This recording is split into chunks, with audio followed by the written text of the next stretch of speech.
ကြောင်းမှုနဲ့အင်အား30လောက်ကမိထားသေးတယ် ညောင်ကျိုးရွာသူတို့လုံးဝမရသေးပါဘူးညောင်ကျိုးရွာရဲ့အလွန်ပေါ့ညောင်ကျိုးရွာအလွန်ပကံကွဲရွာကျသွားတာမှန်တယ်အဲ့ဒီဂျားထဲမှာခုလောလောဆယ်အခုကျွန်တော်တို့စကားပြောနေတဲ့အချိန်တွေမှာတိုက်ပွဲတွေဖြစ်နေတယ်အဲ့ဒီညောင်ကျိုးရွာကြပြီးဟေးဆိုလို့ရှိရင်တော့စစ်တပ်အထိနာတယ်လို့ပြောလို့ရတယ် ပဲခူးတိုင်းအနောက်ချမ်းပတောင်းမြို့နယ်အုတ်ရှိပင်တပ်နယ်မှာရှိတဲ့ညောင်ကျိုးစခန်းကိုအာရခတပ်တော်နယ်ပူပေါင်းတပ်တွေကမတ်လ23ရက်နေ့မနက်ပိုင်းမှာအပိသက်သိမ်းပိုက်နိုင်ခဲ့တယ်လို့အေအေနဲ့နှီးဆက်သူတွေစီကသိရပါဗျ။ညောင်ကျိုးစခန်းကိုအာရခတပ်တော်နယ်ပူပေါင်းတပ်တွေကအပိသက်သိမ်းပိုက်နိုင်ခဲ့တာဖြစ်ပြီးစစ်ကောင်စီတပ်သားအများပြားကိုလည်းဖမ်းဆီးရမိထားတာရှိတယ်လို့ဆိုပါတယ်။ရာထူးအဆင့်တွေအသေးစိတ်မသိရသေးပဲစစ်ကောင်စီတပ်ဖွဲ့ဝင်တချို့ချင်းကုန်းစခန်းဘက်ကိုဆုတ်ခွာထွက်ပြေးသွားတာကြောင့်လက်ရှိမှာလည်းချင်းကုန်းစခန်းမှာတိုက်ပွဲကပြင်းထန်နေတယ်လို့စစ်ရေးသတင်းမြစ်တအုပ်ကပြောပါတယ်။ဖေဖော်ဝါရီလ20ရက်နေ့ကတည်းကအာရခတပ်တော်နယ်ပူပေါင်းတပ်တွေဟာညောင်ကျိုးစခန်းကိုစတင်ထိုးစစ်ဆင်တိုက်ခိုက်နေတာဖြစ်ပြီးရပ်ပေါင်း35ရက်နီးပါးကြာတိုက်ခိုက်ခဲ့ရတယ်လို့ဆိုပါတယ်။ ညောင်ကျိုးစခန်းကိုအေကတလဝင်းကျင်ကြာထိုးစစ်ဆင်ခဲ့ရပြီးမတ်လ23ရက်မနက်ပိုင်းမှာသိမ်းပိုက်လိုက်တာလို့သတင်းရင်းမြစ်တွေကပြောပါတယ်။ပထောင်တက်နယ်ထဲမှာစစ်ကောင်စီရဲ့ကာကွယ်ရေးပစ္စည်းထုတ်စက်ရုံတွေဖြစ်ကြတဲ့ကပ္ပစ3 5 6 9နဲ့16တို့တည်ရှိပြီးအခုသိမ်းလိုက်တဲ့ညောင်ကျိုးစခန်းဟာတိုင်ကျိုစက်ရုံဖြစ်တဲ့ကပ္ပစ6နဲ့ဆိုလို့ရှိရင်10မိုင်ကျော်လောက်ပဲပွားဝေးတော့တာဖြစ်ပါတယ်။ အခုညောင်ကျိုးကြပြီဆိုတော့ကာမဆာကြီးလည်းညောင်လှုပ်နေတော့ပြီးရင်အခုကာမဆာဆိုတဲ့ကောင်တွေအခုလိုမျိုးလှုပ်ထားတာတွေကြောင့်မလို့သူတို့တွေတေချာပေါက်ဝစ်တွေပြန်ခံစားရမှာအခုဆိုရင်တော်တော်မျက်ခုံးလှုပ်နေလောက်ဒါကျွန်တော်ကအကြံပေးနေတာပါနော်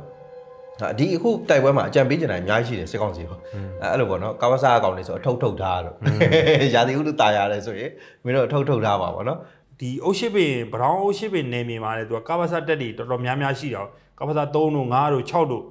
အဲ့ဒီနေရာမှာအခြေစိုက်တာဆိုတော့အဲ့ဒီဟာသူကကပ္ပစတစ်ခုကိုလူရင်ကသူကထောင်ချီးပြီးတော့မှဟိုတာဝန်ထမ်းဆောင်နေတဲ့ဝန်ထမ်းကထောင်ချီးပြီးရှိတယ်ထောင်ချီးတယ်ဆိုတာပြန်ပြီးစစ်တိုင်းမဲ့အင်အားကိုပြောတာမဟုတ်ဘူးအဲ့ဒီမှာအလုပ်လုပ်ရတာသူကအရသာဝန်ထမ်းတွေရောဘာတွေရောအကုန်လုံးပေါ့အရသာဝန်ထမ်းဆိုတာလေကိုတို့ပြောခဲ့ဘူးတဲ့ထဲမှာပါတယ်ဒီတက်ကစစ်သားတွေရဲ့တာသမီတွေပဲပြန်ပြီးတော့မှတာဝန်ထမ်းဆောင်နေတာပေါ့အဲ့ဒီနေရာကိုသူကချင်းချောင်းဖို့အထီကိုအေးရကူဆင်းသက်လာပြီပေါ့တမ66ကလည်းဟိုဂရီနီမှာတွားပြီးတော့မှချိုးဖွဲတွေကတာဝန်ထမ်းဆောင်နေရတယ်ဂရီနီမှာတောက်လည်းပဲဟိုဘဝပြက်နေကြတယ်နောက်လည်းW ဟာလည်းတရင်လားမသိဘူးအဲ့ဒီခါကသူကဒီဟိုဟာထဲမှာဟို AR တိုင်းထဲမှာတွားပြီးတော့မှဟိုငတိုင်းချောင်းဘက်ကိုခွာနေပြီးတော့ငတိုင်းချောင်းဘက်ကိုဆင်းလာတဲ့အချိန်မှာဟိုအေကိုကာဖို့ဆိုပြီးကြမှာသူကရောက်နေဆိုအဲ့ဒီနေရာကြီးအခွန်မဲကြံတော့ခွန်မဲကြံတော့ဒီကျေပြောင်ကြီးကသူ့နေရာကိုဟိုရောက်လာမှာအရန်ကြောက်တယ်အရန်ကြောက်နေပြီးတော့အခုကနည်းနည်းလေးပဲဟိုအစော်ပြားတပိုင်းတစ်စလေးပဲရောက်သေးတယ်ကြီးကဆေးရုံနေမလောက်တော့ဂရင်းတရားဆေးရုံတော့မလောက်တော့အရှင်ကြီးကဘယ်လောက်ထိလုံရင်းနေတယ်ဆိုတော့အဲ့ဒါဒီဟွာနေဟိုအာရခတက်တော့အေကတိုက်ထုတ်လိုက်လို့ဟိုဒဏ်ရာရလာတဲ့လူတွေအဲ့မှာဒီနေရာမှာနေမဟုတ်ဘူးနော်ပြေဘက်နေမဟုတ်ဘူးဟိုဘက်မှာကုနေကောင်လည်းရှိတယ် AR တိုင်းထဲမှာ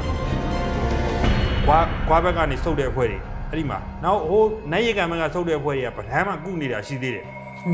ဒါဒီတနေရာပြေတနေရာထဲမှာတော့လုံးဝကိုမလောက်တော့ဘဲနေမှာဓာတ်ပုံတွေဆေးရုံမှာပလဲပြီးတော့မှတော်တော်ကြီးကိုနောက်ဆုံးကျတော့လမ်းမ ပြုတ်သိမ့်တယ်နော် ဟုတ်တယ်